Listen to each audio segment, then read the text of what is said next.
Action. Nothing was ever going to be the same. Danger. If I slip up or if I turn my eye for just 1 second, someone could get the drop on me. Adventure. The Amazon River, they have a version of everything in North America except bigger and scarier. You're listening to Sea Story.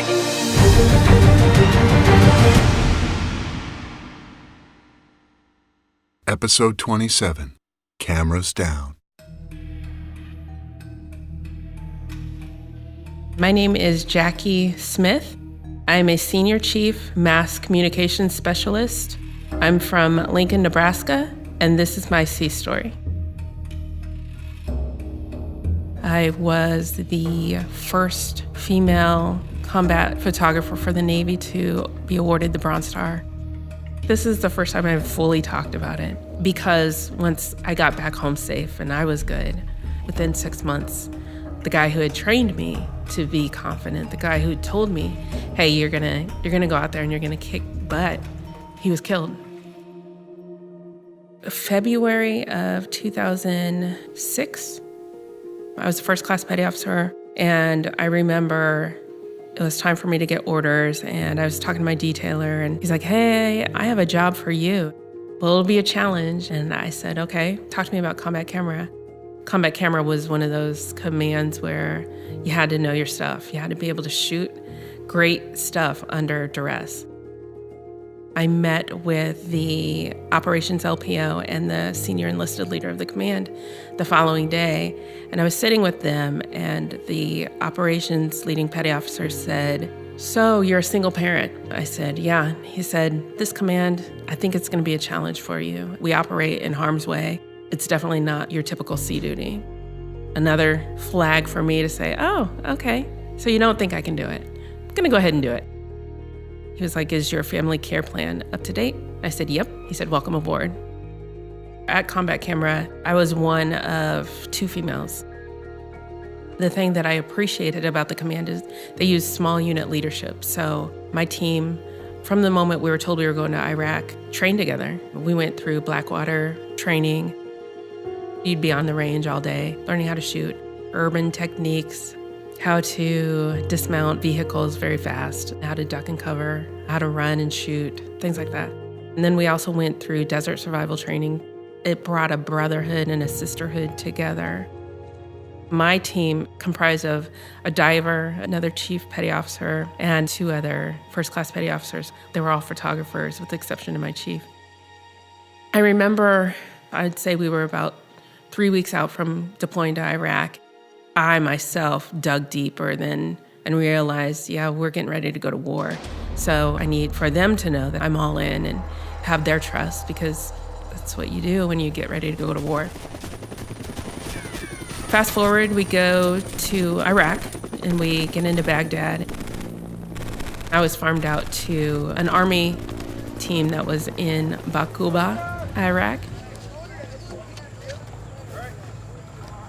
The forward operating base Baquba was dry, dirty.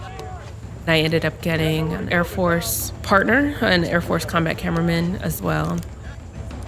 We had been patrolling.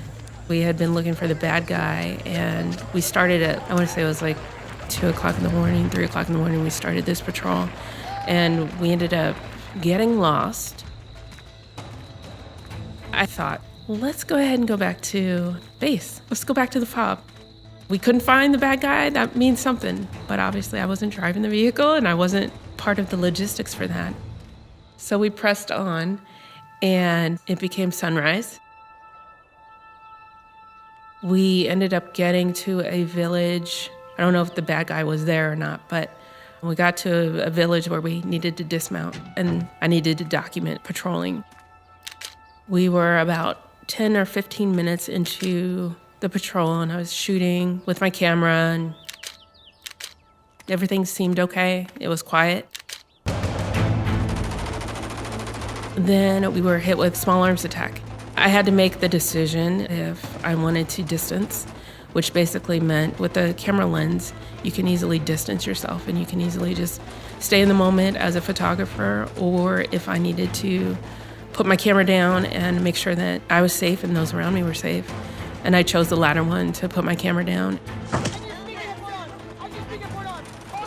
The squad leader from that, to me, it seemed like he knew what he was doing, but he wasn't sure of himself. And I had just been trained. So I said, "Sir, my recommendation is this." And he kind of looked at me and then we just moved.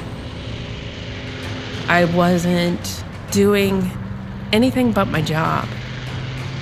No one was lost, and we got back to the FOB, and they instantly became my brothers.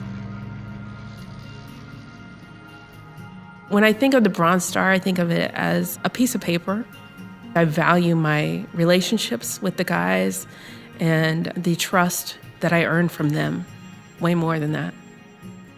In my military career, being accepted by them was probably one of the most rewarding and best feelings that I'd had. It changed me in many ways.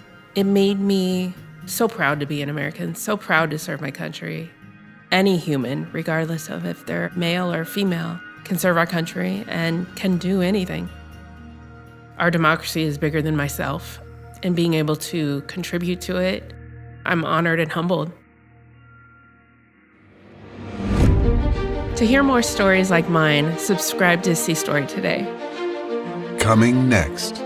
I always go back to just sailing out of Istanbul as the sun is setting, listening to Marenghi and dancing with my shipmate on the Fanto. Sea Story is brought to you by America's Navy. Learn more at Navy.com.